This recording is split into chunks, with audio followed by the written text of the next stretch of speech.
Welcome to another episode of Growing in the Backyard with me, Mr. Speak Life. Welcome to my channel. Thank you for all my subscribers. If you hear something that you may like the page. If you hear something that you think maybe somebody else would like, share it. And if you like the content that you're listening to, hit that notification bell so you can hit that bell and subscribe to my channel. The purpose of me doing these readings is my goal is to heal millions around the world by the sound of my voice and help to free my people from the mental bondage, from the mental slavery that they don't even know that they're in. All right. So 4 agreements. We're going to continue on that. Chapter 6. Let's dive right in. The Toltec path to freedom, breaking old agreements. Everyone talks about freedom. All around the world, different people, different races, different countries are fighting for freedom. But what is freedom? In America, we speak of living in a free country. But are we really free? Are we free to be who we really are? The answer is no, we are not free. True freedom has to do with the human spirit. It is the freedom to be who we really are. Who stops us from being free? We blame the government. We blame the weather. We blame our parents. We blame religion. We blame God. Who really stops us from being free? We stop ourselves. What does it really mean to be free? Sometimes we get married and we say that we lose our freedom. Then we get divorced and we're still not free. What stops us? Why can't we be ourselves? We got a little friend over here in the bushes. We have memories of long ago when we used to be free and we love being free, but we have forgotten what freedom really means. If we see a child who is 2 or 3, perhaps 4 years old, we find a free human. Why is this human free? Because this human does whatever he or she wants to do. The human is completely wild, just like a flower, a tree, or an animal that has not been domesticated. Wow. And if we observe humans who are 2 years old, we find that most of the time these humans have a big smile on their face and they're having fun. They are exploring the world. They are not afraid to play. They are afraid when they are hurt, when they are hungry, when some of their needs are not met, but they don't worry about the past, don't care about the future, and only live in the present moment. Very young children are not afraid to express what they feel. They are so loving that if they perceive love, they melt into love. They are not afraid to love at all. That is the description of a normal human being. As children, we are not afraid of the future or ashamed of the past. Our normal human tendency is to enjoy life, to play, to explore, to be happy, and to love. But what has happened with the adult human? Why are we so different? Why are we not wild? From the point of view of the victim, we can say that something sad happened to us. And from that point of view of the mirror, we can say that what happened to us is normal. What has happened is that we have the book of law, the big judge, and the victim who rules our lives. We are no longer free because the judge, the victim, and the belief system don't allow us to be who we really are. Once our minds have been programmed with that garbage, we are no longer happy. This chain of training from human to human, from generation to generation, is perfectly normal in human society. You don't need to blame your parents for teaching you to be like them. What else could they teach you but what they know? What else could they teach you but what they know? They did the best they could, and if they abused you, it was due to their own domestication, their own fears, their own beliefs. They had no control over the programming they received, so they couldn't have behaved any differently. There is no need to blame your parents or anyone who abused you in life, including yourself. But it is time to stop the abuse. It is time to free yourself of the tyranny of the judge by changing the foundation of your own agreements. It is time to be free from the role of the victim. The real you is still a little child who never grew up.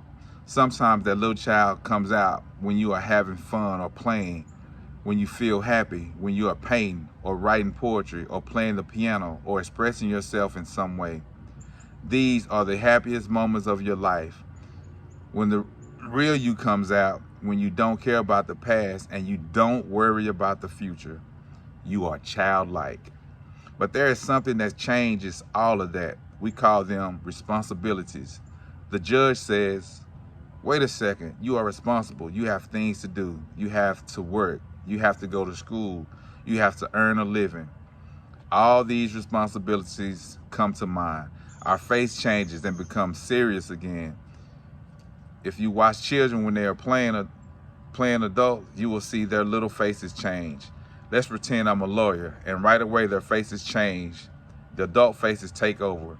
We go to court, and that is the face we see, and that is what we are. We are still children, but we have lost our freedom.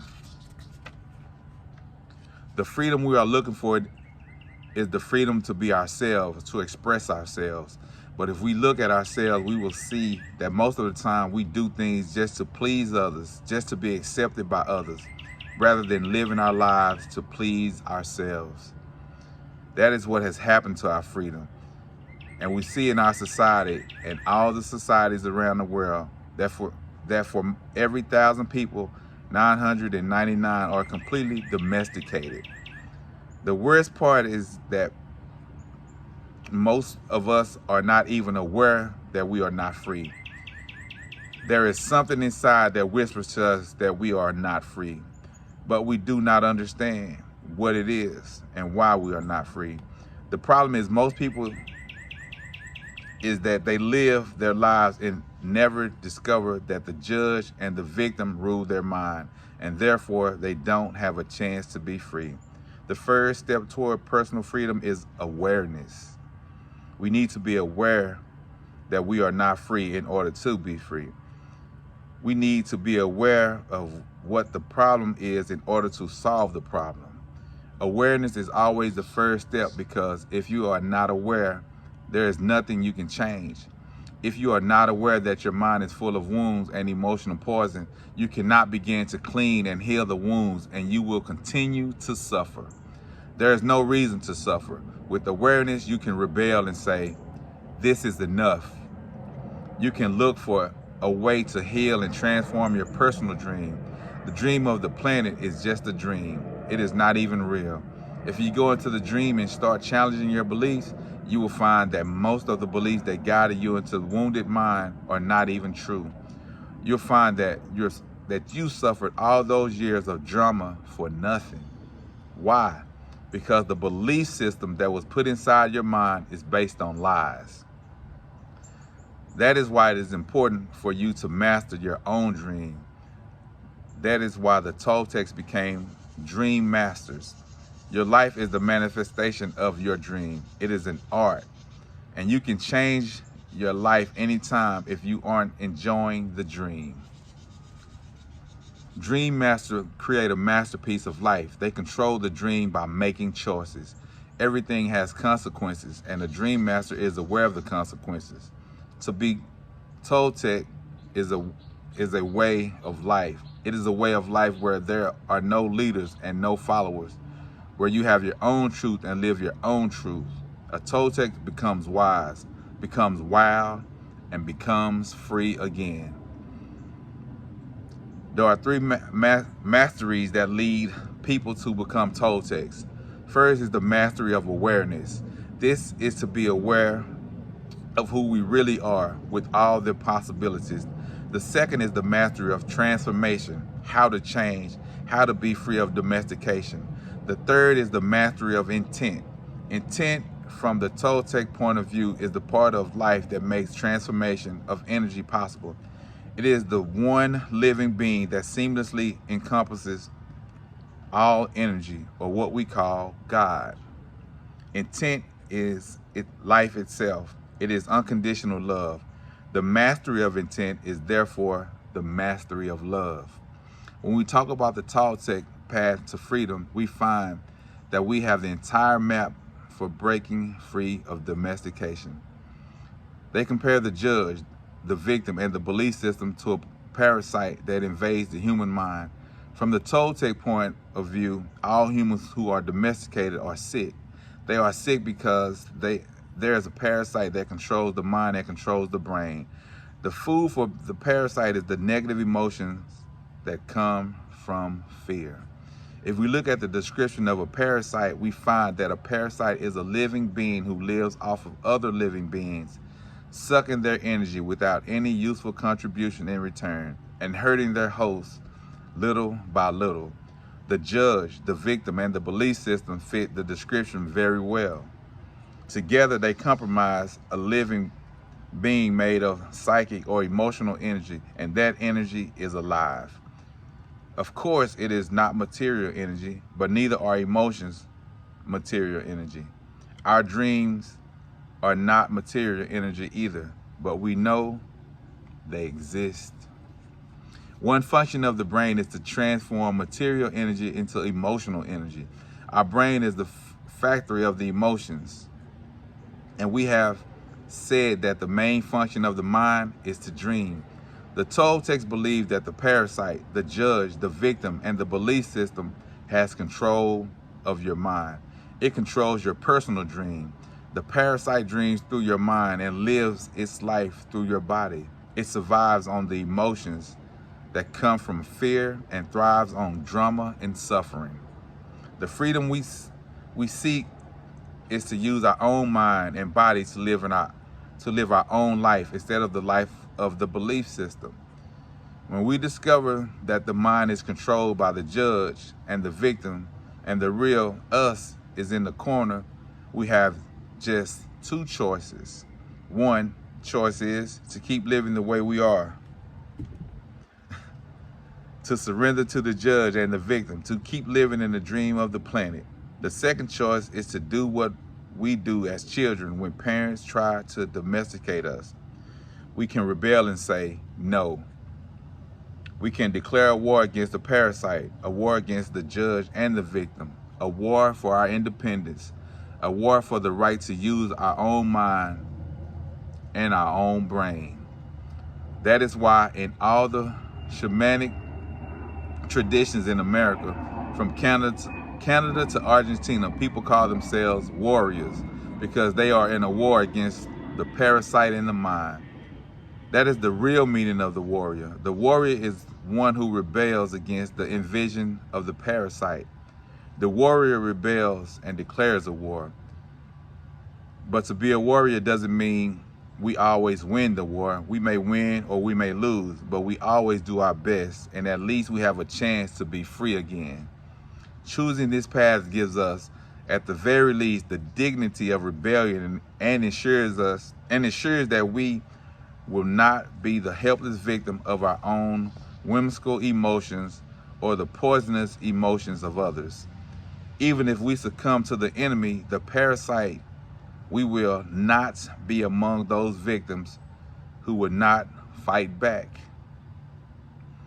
At best, being a warrior gives us an opportunity to transcend the dream of the planet and to change our personal dream to a dream that we call heaven. Just like hell, heaven is a place that exists within our mind. It is a place of joy, a place where we are happy, where we are free to love and to be who we really are. We can reach heaven while we are alive. We don't have to wait until we die. God is always present and the kingdom of heaven is everywhere. But first, we need to have the eyes and ears to see and hear that truth. We need to be free from the parasite. The parasite can be compared to a monster with 1,000 heads. Every head of the parasite is one of the fears that we have. If we want to be free, we have to destroy the parasite.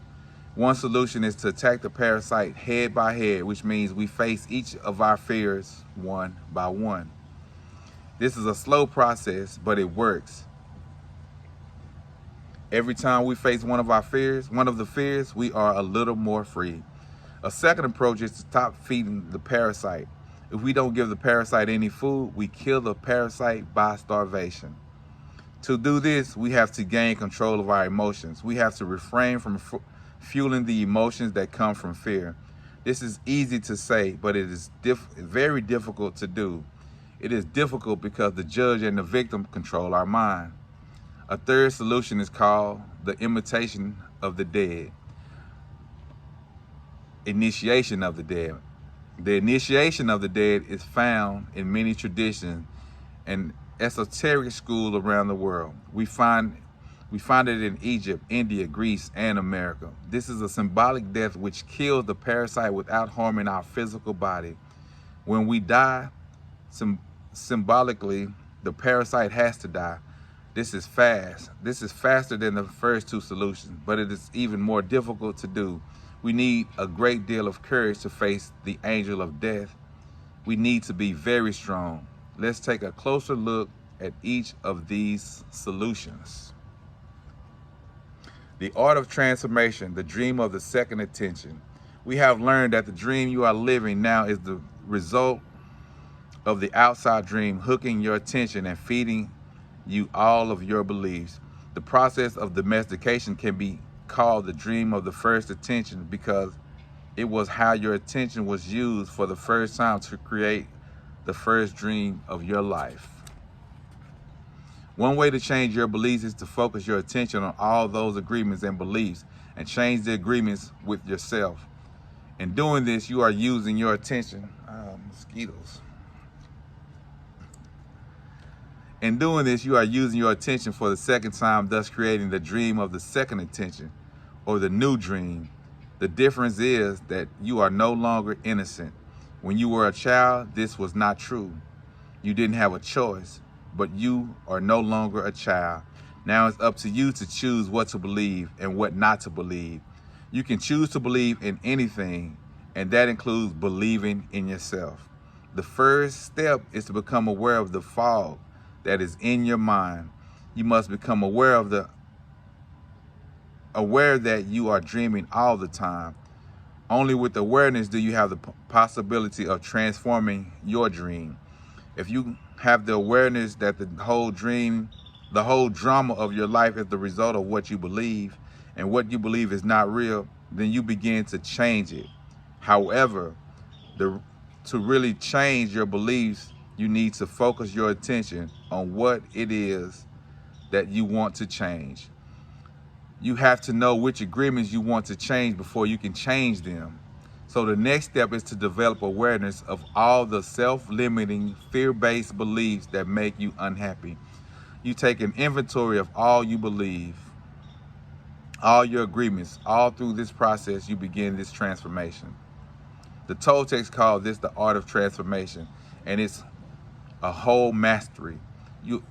You achieve the mastery of transformation by changing the fear-based agreements that make you suffer and reprogramming your own mind in your own way. One of the ways to do this is to explore and adopt alternative beliefs such as the Four Agreements. The decision to adopt the Four Agreements is a declaration of war to regain your freedom from the parasite. The Four Agreements offer the possibility of ending an emotional pain, which can open the door for you to enjoy your life and begin a new dream. It's up to you to explore the possibilities of your dream, if you are interested. The Four Agreements were created to assist you in the art of transformation, to help you break the limiting agreements, gain more personal power, and become stronger. The stronger you get, the more agreements you can break until the moment comes when you make it to the core of all those agreements. Going to the core of those agreements is what I call going into the desert. When you go into the desert, you meet your demons face to face. After coming out of the desert, all the demons become angels. Practicing the Four Agreements is a big act of power.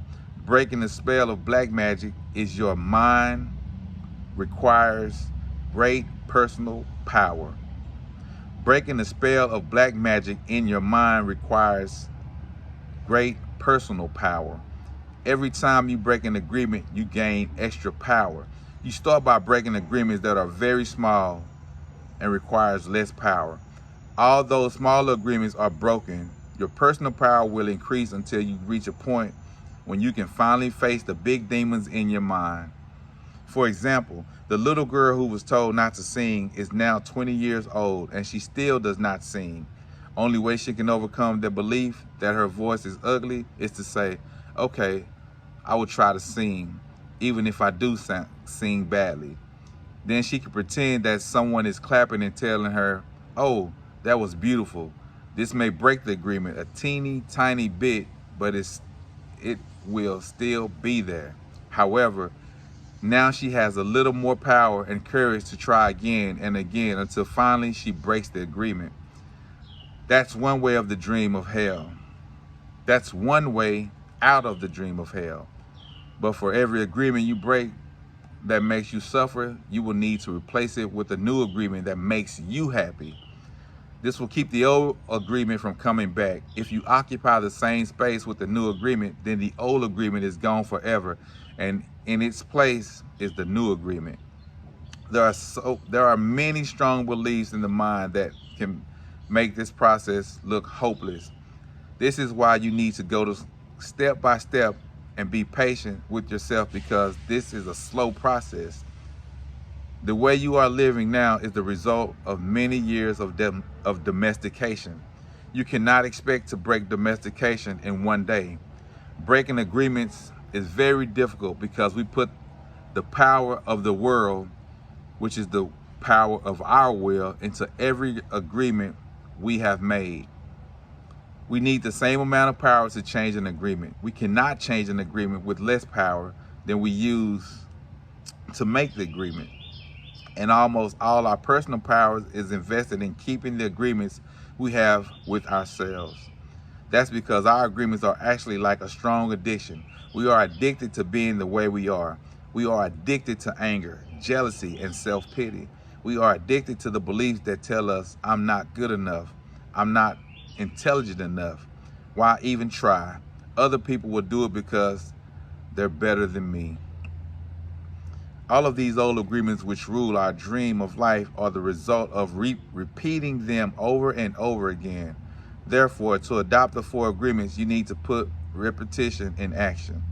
Practicing the new agreements in your life is how your best becomes better. Repetition makes the master. The discipline of the warrior, controlling your own behavior. Imagine that you awake early one morning, overflowing with enthusiasm for the day. You feel good, you are happy, and have plenty of energy to face the day. Then at breakfast, you have a big fight with your spouse and a flood of emotion comes out. You get mad, and in the emotion of anger, you spend a lot of your personal power. After the fight, you feel drained and you just want to go and cry. In fact, you feel so tired that you go to your room, collapse, and try to recover. You spend the day wrapped up in your emotions. You have no energy to keep going, and you just want to walk away from everything. Every day we awake with a certain amount of mental, emotional, and physical energy that we spend throughout the day.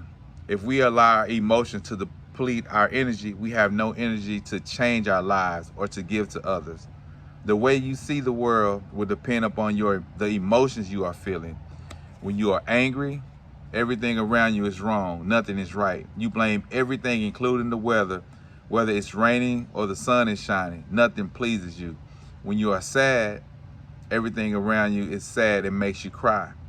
You see the trees and you feel sad. You see the rain and everything looks so sad. Perhaps you feel vulnerable and have a need to protect yourself because you don't know in what moment someone will attack you. You do not trust anything or anyone around you. This is because you see the world with the eyes of fear. Imagine that the human mind is the same as your skin. You can touch healthy skin and it feels wonderful. Your skin is made for perception, and the sensation of touch is wonderful. Now imagine you have an injury and the skin gets cut and infected. If you touch the infected skin, it is going to hurt. So you try to cover and protect the skin. You will not enjoy being touched because it hurts. Now imagine that all humans have this skin disease. Nobody can touch each other because it's going to hurt. Everyone has wounds on their skin. So the infection is seen as normal. The pain is also considered normal. We believe we are supposed to be that way. Can you imagine how we would behave with each other if all humans in the world had this skin disease? Of course, we would hardly ever hug each other because it would be too painful. So we need to create a lot of distance between us. The human mind is exactly like this description of infected skin. Every human has an emotional body completely covered with infected wounds. Each wound is infected with emotional poison, the poison of all the emotions that make us suffer, such as hate, anger, envy, and sadness. An action of injustice opens up a wound in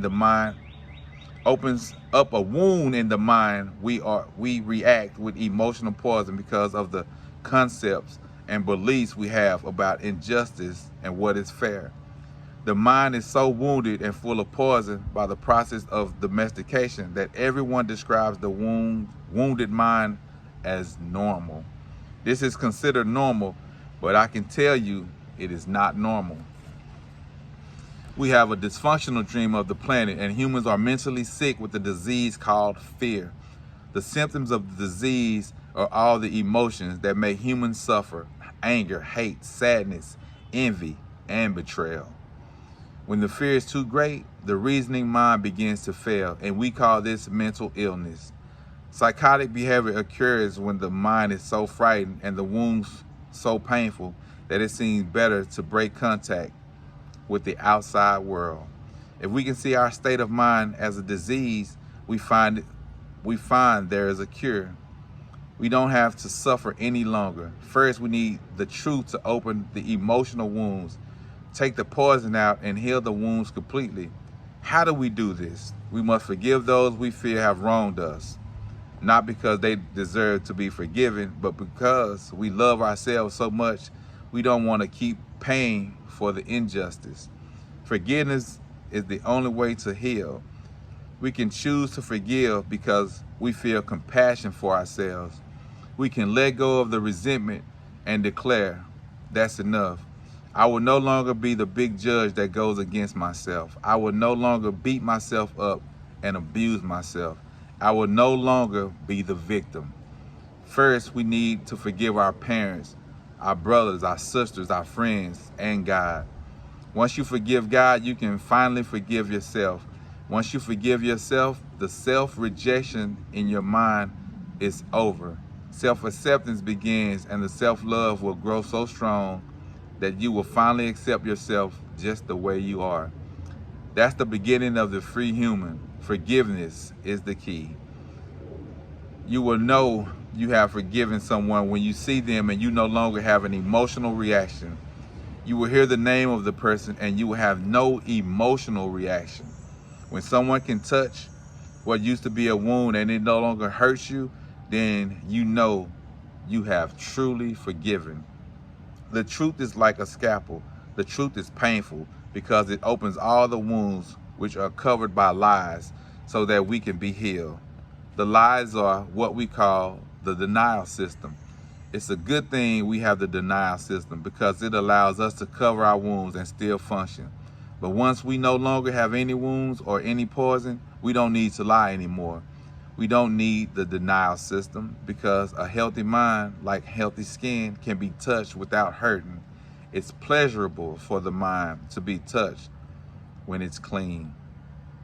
The problem with most people is that they lose control of their emotions.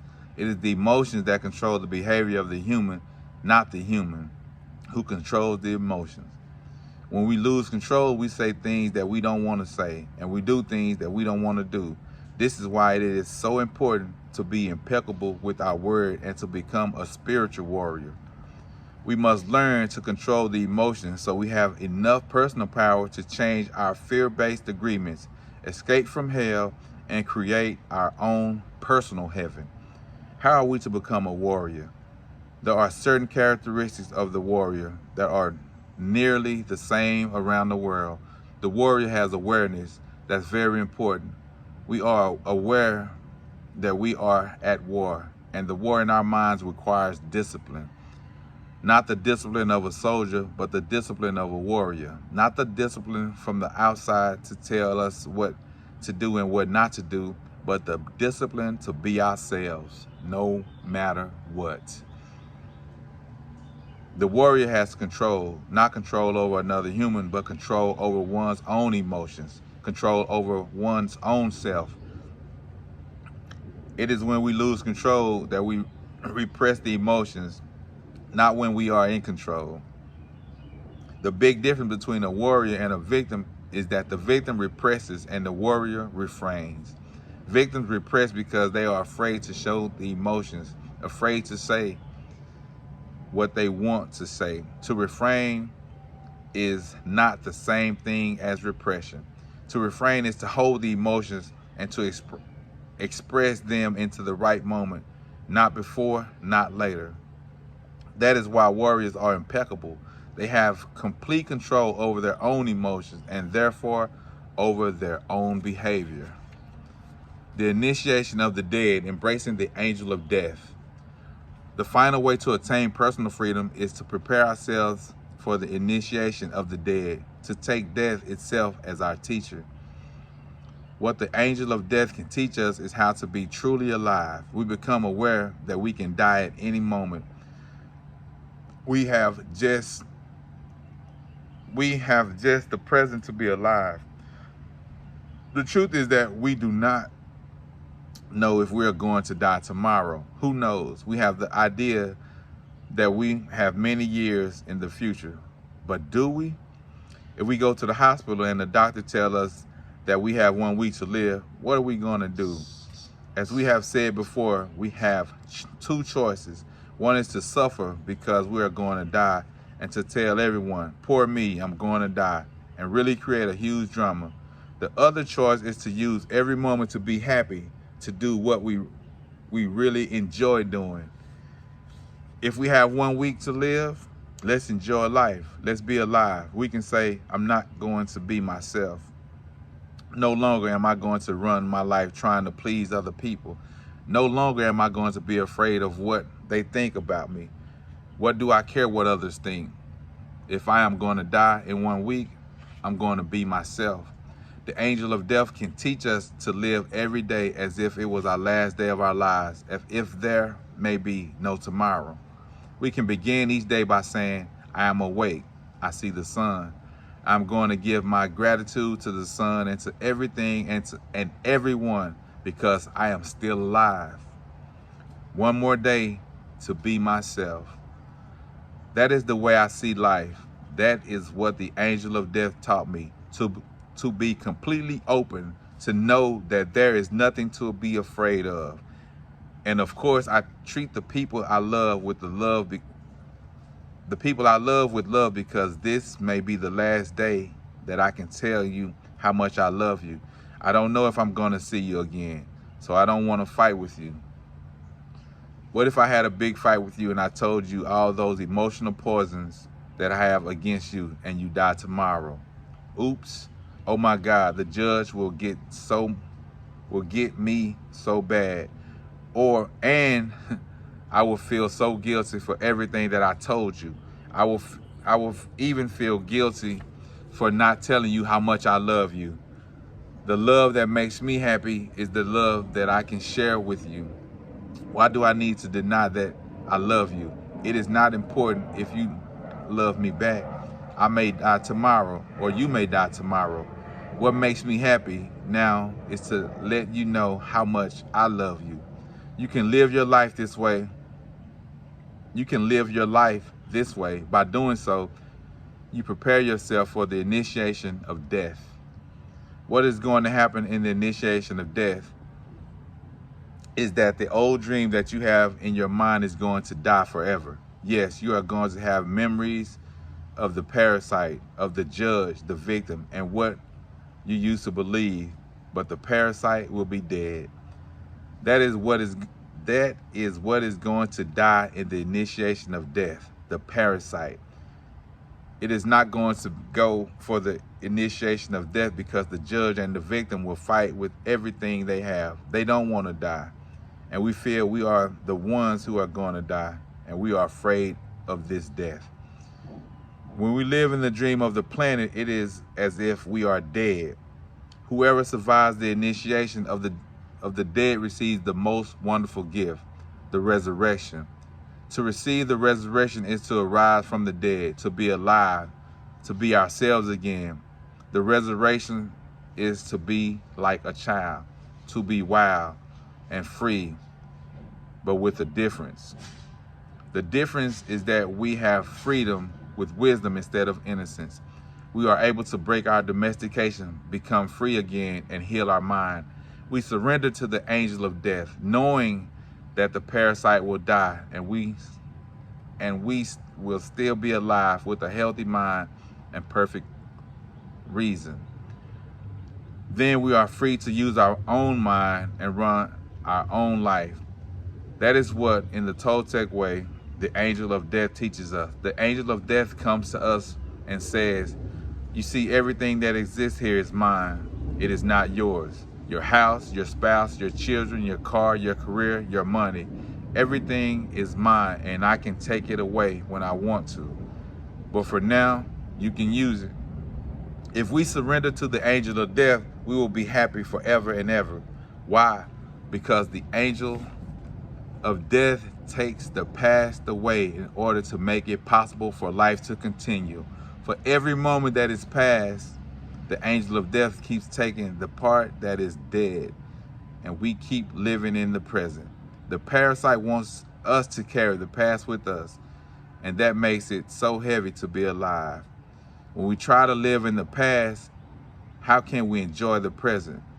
When we dream of the future, why must we carry the burden of the past? When we are going to live in the present, when are we going to live in the present? That is what the angel of death teaches us to do.